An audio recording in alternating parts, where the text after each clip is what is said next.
Welcome to my first ever vlog. For today's video, magluluto tayo ng maha blanca. Ito ang mga ingredients.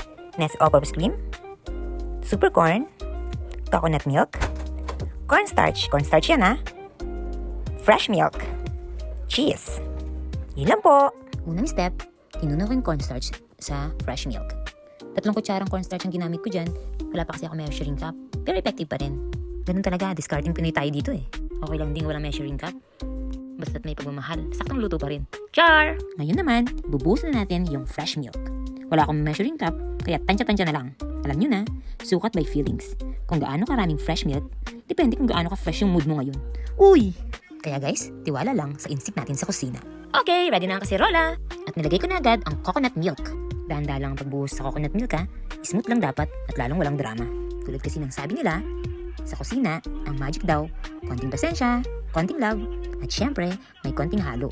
Ay naku, ang corny ko na, naiwan tuloy ako ng next step. 2 kutsarang condensed milk lang pala nilagay ko, para di masyadong stress ang pancreas. Hehe.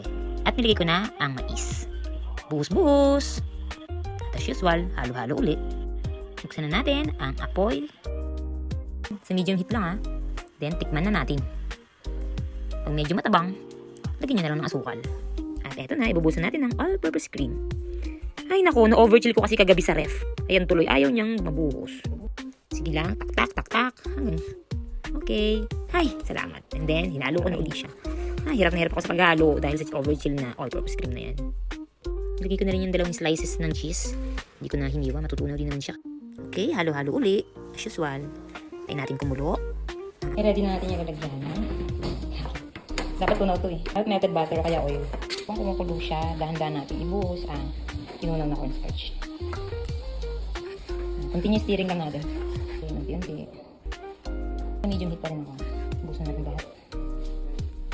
Pinaka-low heat na lang ako. Para hindi masyado masunog. At ready na po ang ating maha blanca. Lilipat na po natin siya sa nakaprepare na lagayan. Ayan, ayusin lang po natin, palamigin ng mga 5 minutes. Depende sa inyo at ilagay na natin sa ref. Thank you!